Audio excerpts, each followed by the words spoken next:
오늘도 하나님께서 저와 여러분이 주시는 말씀은 이사야서 65장 17절 이하의 말씀을 통하여 메시아의 왕국을 보라 하신다는 말씀의 제목으로 하나님의 말씀이 선포될 때 하나님의 목적 계획 뜻이 잘 들려져서 그 말씀에 순종할 때 주시는 참복을 마음껏 누리시는 저와 여러분 되기를 주의 이름으로 축원합니다. 오늘 이제 남은 부분들을 다 살펴보면은 이사야 성경을 마치는데요. 오늘 말씀의 제목이 메시아의 왕국을 보라 이렇게 했습니다. 이렇게 되면은 천국을 묘사하겠죠.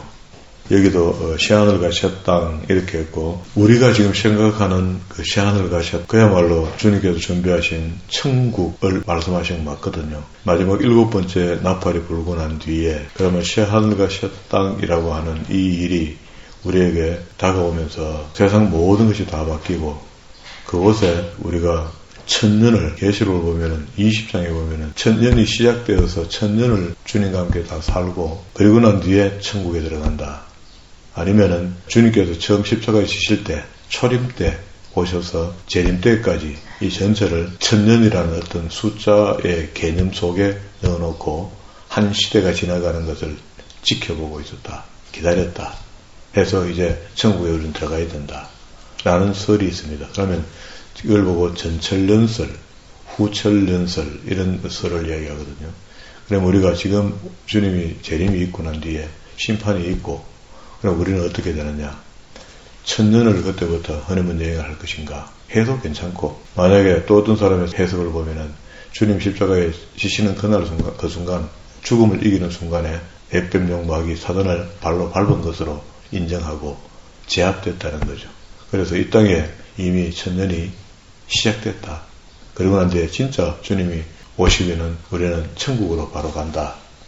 이렇게 돼도 땡큐고 둘 다 괜찮습니다. 전철연설이나 후철연설 이거 다 괜찮습니다. 그러나 성경을 좀 정확하게 보려 하면은 제가 한 번씩 철연설을 이야기할 때 성경의 근거들이 있지 않습니까? 그런 근거들을 보면서 천년이 우리가 생각하는 천년이 아니고 천년이 어떤 개념의 천년, 어떤 의미의 천년으로 2000년 동안 살아오는 동안에 오늘 지금 주님 오신다면 천년이 지나가고 난 뒤에 다시 주님이 오셨으니까 천국으로 바로 간다라는 설명과 또 지금 후자의 설명, 두 가지 설명으로 우리 천국을 맞이해야 되는데 이건 또 이렇게 맞이해도 되고 저렇게 맞이해도 똑같습니다. 똑같은 성경에 있는 데를 읽어보고 그렇게 믿으면 되겠죠. 그래서 그 이야기가 오늘 17절부터 25절까지 읽었던 본문 속에 이런 현상들이 천국에 갔더니 이런 일들이 벌어졌다 이렇게 하면 노인의 수완이 20절에 거기는 날수가 많지 못하여 죽는 어린이와 수완이 차지 못한 노인이 다시 없을 것이라 하는데 거기에 하는 이게 영원한 천국을 이야기하는 것인가 아니면 한시적 정리가 된 천년을 이야기할 것인가 우리가 한번 생각해 볼 필요가 있죠. 그러나 이 일을 맡는 것은 구원받은 사람이 맞닥뜨리는 일이다. 구원받지 못한 사람은 이런 일을 당할 일도 없고 무지경 속에 들어간다. 이렇게 정리하는 거죠. 지난 시간에 보지 못했던 거예요. 63장에 있는 이야기가 메시아의 재림과 심판을 이야기했는데 이 심판이라는 삽입구가 있을 때에 그때 이사야 선지자가 하나님께서 우리 인간들에게 베푸신 자비를 찬송하는 장면이 있었다 그랬죠. 7절에 보면 내가 여호와께서 우리에게 베푸신 모든 자비와 그의 찬송을 말하며 이렇게 했죠. 그래서 13절까지 찬양합니다. 이게 시편의 찬양들이 전부 다 하나님을 찬양하는 거잖아요.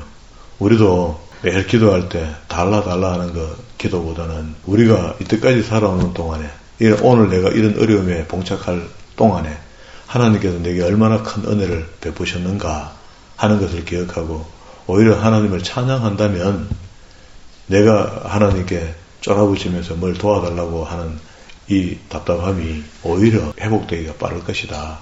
저는 그렇게 생각합니다. 성경은 다 그렇게 이야기하거든요. 우리가 하나님 앞에 언제 방자하게 이것 달라 저것 달라 이건 싫다 이건 좋다 이렇게 구별을 할 수 있나 말이에요. 그렇게 하지 못합니다. 하면 안 됩니다.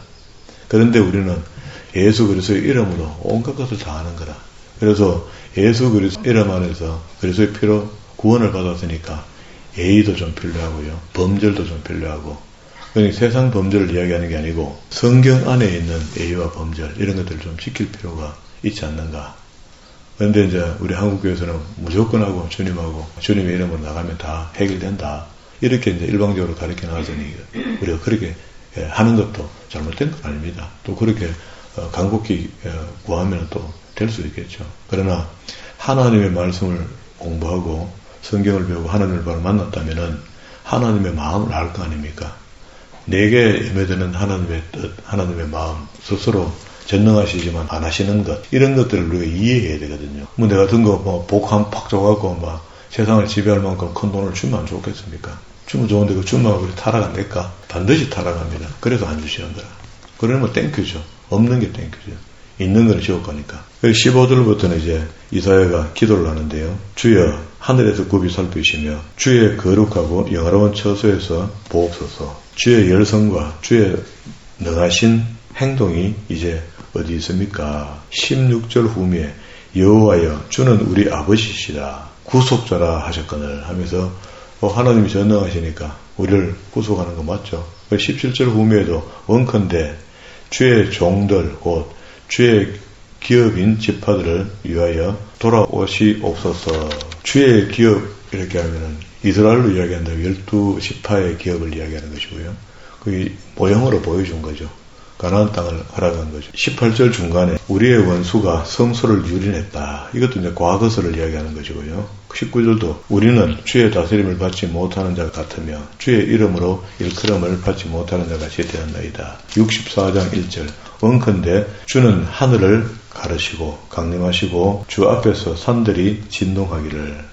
2절 후미에 이 이방 나라들로 주 앞에서 떨게 하옵소서. 3절입니다. 주께서 강림하사 우리가 생각하지 못한 두려운 일을 행하시던 그때에 4절 중간에 이런 일을 행한 신을 애측부터 들은 자도 없고 귀로 들은 자도 없고 또 눈으로 본 자도 없나이다. 주께서 기쁘게 공의를 행하는 자와 주의 길에서 주를 기억하는 자를 선대하시거늘.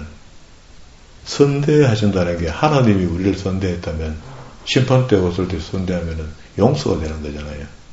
그러니까 하나님이 나를 봤을 때 평가할 때 선대히 여길 수 있도록 우리가 살아야 안 되겠습니까? 그것 때문에 구원받는 것은 아닙니다. 예정되어서 구원받았으니까 하나님이 주를 기억하는 자를 선대히 하시거늘 우리가 범죄함으로 주께서 진노하시오며.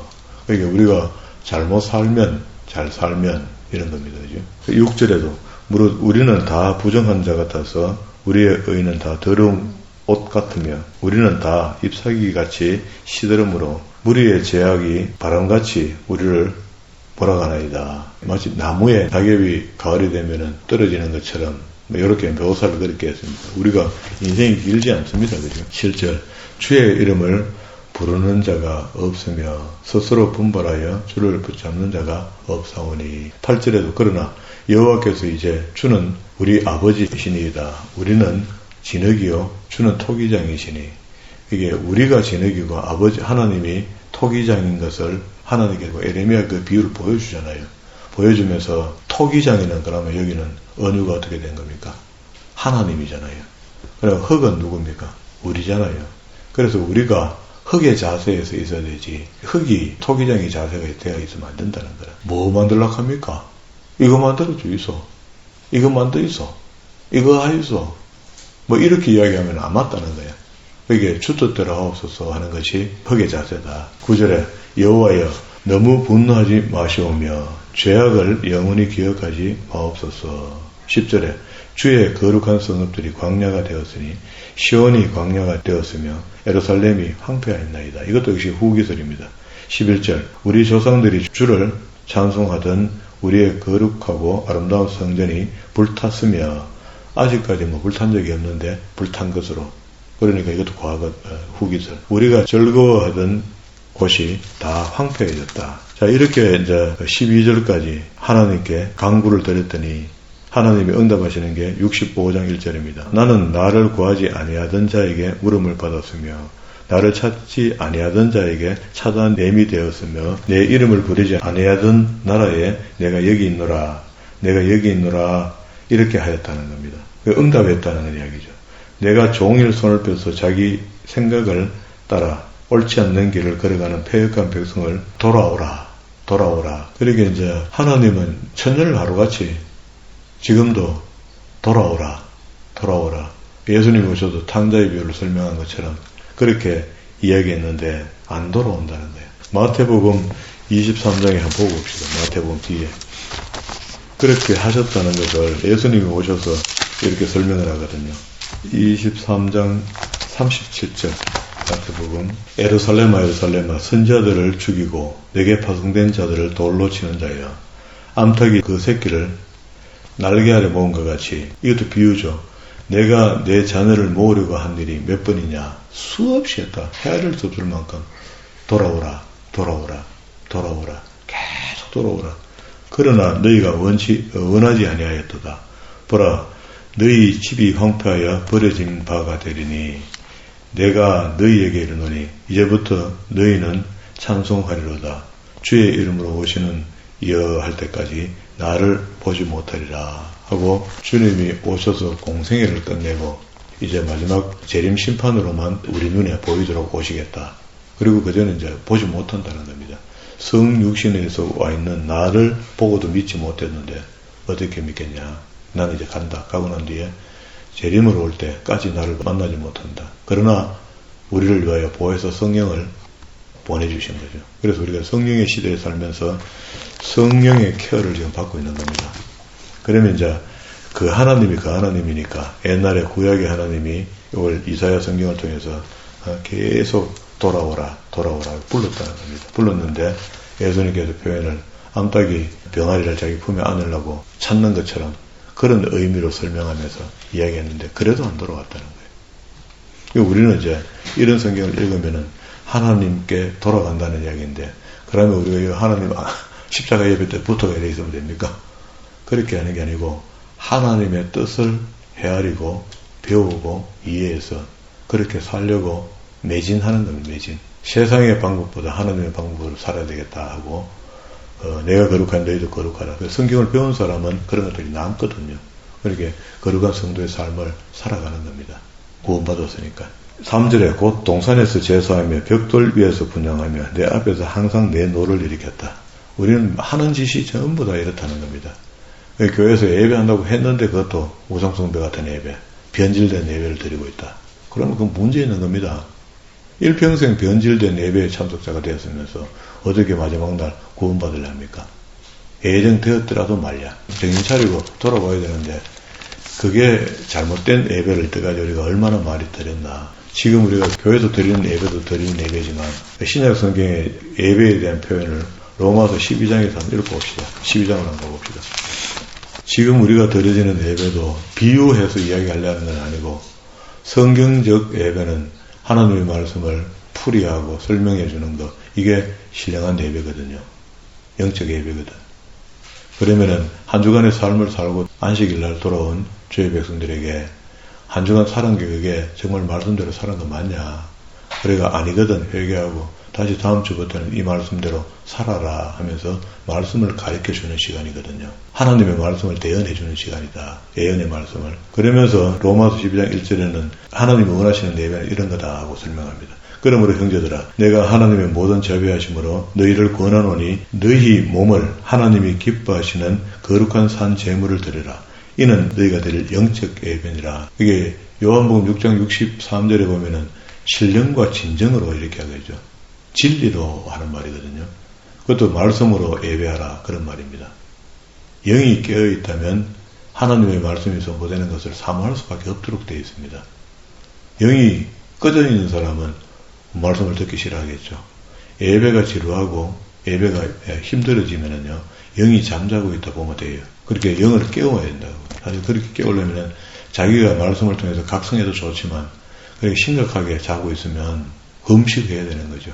회복시켜야 되는 겁니다. 너희는 이 세대를 본받지 말고 오직 마음을 새롭게 함으로 변화를 받아 하나님의 선하시고 기뻐하시고 온전하신 뜻이 무엇인지를 분별하라. 이게 우리를 하나님이 기뻐하시는 거룩한 산 제물로 드리려면은 이게 영적 예배라고 하고 이게 하나님이 받으실 만한 예배라면은 이걸 뭘 이야기하는 겁니까? 우리가 과연 교회에서 드리고 있는 예배가 이런 신령하고 진정한 예배가 되냐 말이지. 그런데 이 말씀이 거룩한 산 제물로 우리가 드린다는 것은 우리 삶이 예배가 되어야 된다는 거예요. 우리가 일주일 동안 월부터 토요일까지 전체가 말씀을 배운 사람이 하나님의 진정한 예배자로 세상에서 빛과 소금의 역할을 감당하다가 주일을 와서 잘했는지 뭐 했는 게 있으면 회개하고 잘했는 거는 칭찬받고 그래서 또 배워서 나아가서 거룩한 성도의 삶을 살아가는 것이 진정한 예배자다. 이렇게 이야기하는데 우리는 형식적 예배에 그치죠. 주일날에 와서 주가 되고 삶은 계속까지 사는 겁니다. 마음대로 살다가 와서 회개하면 안 되나 그러고 말이야. 그렇게 이제 바뀐 거죠. 변질된 겁니다. 자, 그러면 이제 다시 본문으로 돌아왔는데요. 8절부터는요, 남은 자를 구원하시겠다. 이게 하나님이 심판 때 꼭 남은 자를 구원하신다고 매일 이야기하시거든요. 8절에 보면 여호와께서 이같이 말씀하시되 포도송이에는 접이 있으므로 사람들이 말하기를 그것이 상하지 말라. 거기 복이 있느니라 하나니 나도 내 종들을 위하여 그와 같이 행하여 다 멸하지 않는다. 그 속담을 들어서 이야기하시면서 나도 심판해도 완전히 멸하지 않는다. 남기운 자를 남겨서 그들을 구원시키겠다. 이런 이야기입니다. 내가 야곱에게서 씨를 내며 유다에게서 나의 산들의 기업으로 얻을 자를 내리니 내가 택한 자가 이를 기업으로 얻을 것이다. 하나님의 계획 속에 들어간 사람들이 하나님이 허락하시는 기업을 받게 되어 있다. 11절 오직 나 여호와를 버리며 나의 성산을 잊고 그 예배를 잊고 경건을 잃고 다 잃어버린 사람, 가드에게 상을 베풀며 문희에게 섞은 술을 가득히 붓는 너희여. 이 말은 우상 숭배했던 사람들을 이야기합니다. 잘못된 믿음을 변질된 믿음으로 믿는 사람들. 내가 너희를 칼에 붙일 것인즉 구부려지고 죽음을 당하리니 이는 내가 불러도 너희가 대답하지 아니하였으며 내가 말하여도 듣지 아니하였고, 이 말하여도 하는 말은 우리가 지금 하나님의 홀리 영통을 들으려 하면 안 되고요. 성경의 말씀을 대언이 지금 예배 속에서 있잖아요. 이 대언이 애언이단 말이에요. 애언의 말씀을 풀어서 설명하잖아요. 그래서 듣지도 아니하고 나의 눈에 악을 행하였으며 내가 즐거워하지 아니하는 일을 택하였습니다. 하나님이 옳다 하지 않는 일을 오히려 한다는 겁니다. 그러니까 아까 우리 로마서 읽은 대로 삶이 엉망진창이다 이 말이에요. 그러니까 옳은 예배가 안 된다는 거예요. 우리가 예배가 회복된다는 것은 그 사람의 삶이 고라진다는 그런 이야기입니다. 13절 이러므로 주 여호와께서 이와 같이 말씀하시니라. 보라 나의 종들은 먹을 것이로되 너희는 줄인다. 그렇게 구원받지 못하는 사람, 구원받는 사람 이렇게 구분을 했습니다. 그렇게 실컷 먹어도 가라고 우리는 한 번만 먹어도 해갈이 되고 뭐 이런 거죠. 14절 보라 나의 종들은 마음이 즐거움으로 노래할 것이로되 너희는 마음이 슬픔으로 울며 심령이 상함으로 통곡할 것이며 15절입니다. 또 너희가 남겨놓은 이름은 내가 택한 자의 저주거리가 될 것이라. 주 여호와 내가 너를 죽이고 내 종들은 다른 이름으로 부르겠다. 16절 이름으로 땅에서 자기를 위하여 복을 구하는 자는 진리의 하나님을 향하여 복을 구할 것이요. 잘못된 신앙관을 갖고 하나님께 빌기는 빌었는데 엉뚱한 데 갖다 빌고 있다. 그리고 이제 17절부터 25절까지 메시아의 왕국을 우리 본문의 말씀을 읽었으니까 여기도 뭐 어려운 건 없습니다. 18절에 보면은 너희는 내가 창조하는 것으로 말미암아 영원히 기뻐하며 즐거워할지니라. 보라 내가 예루살렘을 즐거운 성으로 창조하며 그 백성을 기쁨으로 삼고 내가 예루살렘을 즐거워하며 나의 백성을 기뻐하리니 우는 소리와 부르짖는 소리가 그 가운데 다시는 들리지 않는 이런 천년왕국이 될 것인가. 그리고 우리 예수를 영접하고 난 뒤에 교회 들어오니까 슬프지만 그는 뭐 슬프지 않는 것. 궁극적으로 이야기하면 그렇게 표현할 수도 있죠. 그런데 이제 이 성경은 전천년을 이야기하나 후천년을 이야기하나 할 때 요한계시록 20장에 봅시다. 20장에 그 요한계시록을 보는 눈이 있다 그랬죠. 제일 첫 번째 눈은 7번째 나팔이 불려졌을 때 어떤 현상이 나타나는가 하는 것을 성경은 기록하고 있는데 이 성경이 아무 구조 설명도 안 하고 순수대로 요한이 본대로 다 기록했기 때문에 우리는 순수대로 요한이 기록해놓은 것을 읽으니까 성경이 너무너무 어려운 겁니다. 분단 나누기가 안 돼 있어 그래요. 그러면은 이걸 정리해서 12, 13, 14장은 이스라엘의 전체적인 역사를 영적으로 해석해서 기록해놓은 것이고 15장, 19장은 주님 11장 15절에서 7번째 나팔을 부는 순간에 오시는 장면을 보고 기록해놨고 그리고 16, 17, 18장은 땅에 남은 사람들에게 임하는 재앙이라 그랬죠. 이게 동시다발적으로 일어나는 일을 요한은 순수대로 보고 순수대로 기록해놨으니까 이 순수대로 이렇게 된다는 것이 아니고 7번째 나팔이 불면은 휴거라는 제목으로 인류는 이제 끝이 납니다. 이렇게 되든 저렇게 되든 믿는 자들은 천년왕국이 시작되든 아니면 천년왕국이 끝나고 천국으로 들어가는 일이 벌어지든 똑같다 그런 이야기입니다. 그러면 이제 그렇게 되면은 아까 12, 13, 14 한 스토리, 15, 19장이 한 스토리, 16, 17, 18장이 한 스토리, 그리고 또 20장이 한 스토리가 된다는 거예요. 21장, 22장이 그 천국을 묘사하고 있으니까 이것도 한 스토리. 그럼 이렇게 갈라내놓고 보면은 여기 20장 1절에 또 내가 보면 천사가 무지개의 열쇠와 그 쇠사슬을 그의 손에 가지고 하늘로부터 내려와서 용을 잡으니 곧 뱀이요 마귀요 사단이라 잡아서 천년 동안 결박하여 무지개에 던져놓고 잠그고 그 위에 임봉하여 천년이 차도록 다시는 만국을 미혹하지 못하게 하였는데 그는 그 후에 반드시 잠깐 놓인다 했고 천년이 어떤 한계점을 두고 마귀를 잡아넣었는데 천년이 끝나니까 잠시 그것들이 나오는데 그때 그러면 거룩한 성도로 구원받은 사람들은 어디 있는가? 천국 들어갔는가? 아닌가 이 말이죠. 천국을 안 들어갔다면 지금부터 다시 천년이 시작되면서 주님과 함께 어디 갔다 오는지는 모르지만 아까 우리 이사야가 이야기하는 그런 천국이 한번 만들어진다는 겁니다. 그래서 또 내가 보호자들을 보니 거기 앉은 자들이 있어 심판하는 권세를 받았더라.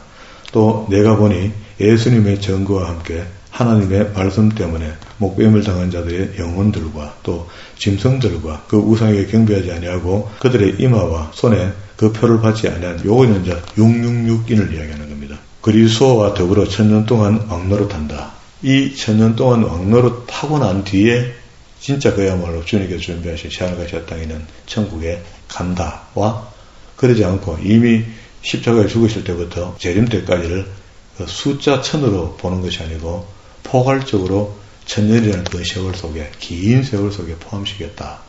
이렇게 보는 관점이 있거든요. 이 두 가지 다 상관없습니다. 11장 15절에 마지막 나팔 부는 것을 똑같이 봤다는 거 성경 바로 본 거 맞아요. 그 이유는 이제 주님 앞에 가든지 천년왕국에 한 번 더 살고 가든지 천년왕국에도 주님이 거기 계실 것이고 새하늘과 새 땅이라고 하는 천국에 가도 주님이 거기 계실 겁니다. 그리고 이제 5절에 갈로 열고 나머지 죽은 자들은 천년이 차기까지 살지 못하고 이는 첫째 부활이고 6절에 이 첫째 부활에 참여하는 데는 복이 있고 거룩하다. 우리가 여기에 참여해야 되는 거죠. 단번에 들어가고 말아야 되는 거죠. 둘째 사망은 그들 다스릴 권세가 없고 도리어 그들이 하나님과 그리스도의 제사장이 되어 천년 동안 그리스도와 더불어 왕노릇한다 하는 숫자대로 기록한 대로 천년이 차기 전에 그러니까 오늘 읽었던 본문의 말씀에 이사야서 65장 20절에 거기가 천년왕국의 시대를 묘사하거든요. 날수가 많지 못하여 죽는 어린이와 수완이 차지 못한 노인이 다시는 없을 것이며 거기는 죽음이 없다는 겁니다. 천년왕국이 시작되면 천국도 죽음이 없죠. 영원히 사는 것이죠. 그러니까 거기나 여기나 똑같고 천년을 더 있다가 천국에 갈 것인가 그런 어떤 의미로 봤을 때 광야에서 가나안 땅에 들어갈 때 훈련을 받았던 것처럼 만약에 천국을 바로 들어가면 우리가 너무 놀랄 수 있으니 천년에 대한 허니문 여행이 필요할 수도 있겠다 싶어요. 완충 시간이 좀 필요하다 싶어요. 그게 사람이 안 죽는 것도 우리는 처음 당해보잖아요. 그럼 사람이 안 죽으면 그거 참 이상할 거 아닙니까? 이런 이야기들을 여기에 이제 천년왕국을 기록했고 그런 의미로 보면 되겠고요. 66장 1절부터 4절까지는 지난 시간에 우리가 붙여서 이거는 다 본 겁니다. 가정한 제사, 잘못된 제사를 드린 사람들에 대한 이야기고요. 그리고 이제 결론적으로 내려옵니다. 66장 5절에 여호와의 말씀으로 말미암아 떠는 자들아 그의 말씀을 들을지어다 이르시되 너희 형제가 너희를 미워하며 내 이름으로 말미암아 너희를 쫓아내며 이르기를 여호와께서 영광을 나타내사 너희 기쁨을 우리에게 보이시기를 원하노라 하였으나 그들은 수치를 당하리라. 그리고 시온은 반드시 축복을 합니다. 7절에 시온은 진통을 하기 전에 해산하며 아이가 엄마 뱃속에 있다가 엄마는 아프려고 가음 지르려고 하는데 아이가 쑥 나와버려서 지나가 버는 거예요. 그래 빨리빨리 진행이 된다 그런 말입니다. 그리고 8절 후미에도 한순간에 태어나겠느냐 그러나 시온은 진통하는 즉시 그 아들을 순산하겠다. 9절에 여호와께서 이르시되 내가 아이를 갖도록 하였은즉 해산하게 하지 않겠느냐. 하나님의 뜻이 이렇다는 겁니다.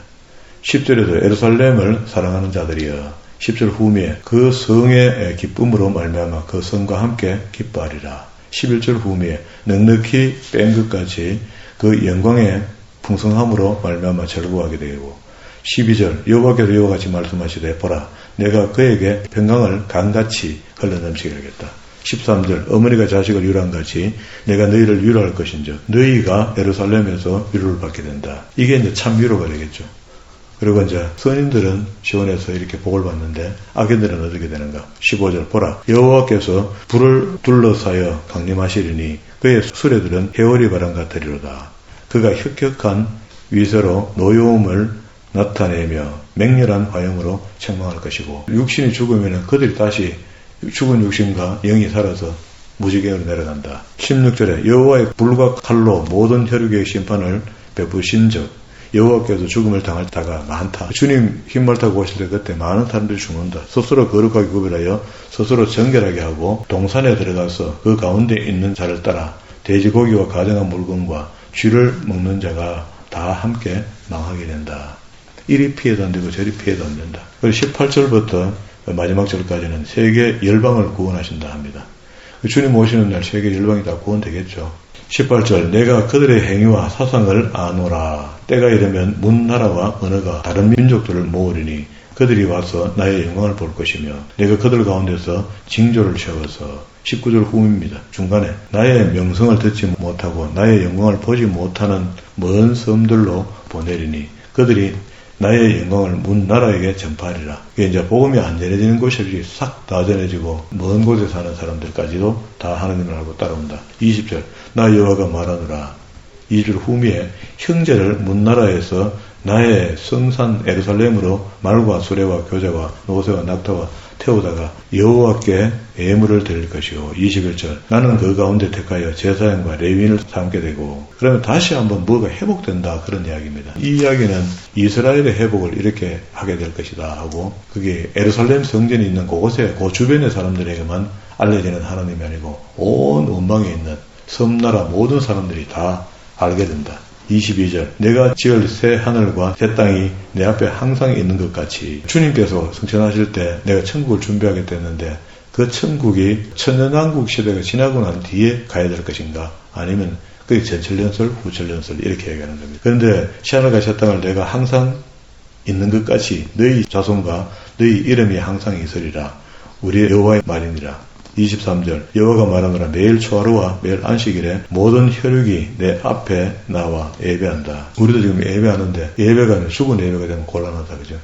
24절 그들이 나가서 내게 패역한 자들의 시체를 볼 것이라. 그 벌레가 죽지 아니하며 그 불이 꺼지지 아니하며 모든 혈육에게 가정함이 된다. 그러니까 이제 지옥 갔을 때 느끼는 것 천국 갔을 때 느끼는 것 이걸 갖다가 묘사해서 설명을 그 당시의 시대 배경을 통해서 이렇게 설명을 했습니다. 세계 열방을 다 하나님께서 구원하시기를 원하시는 분이다 하는 것을 우리가 인식해야 됩니다.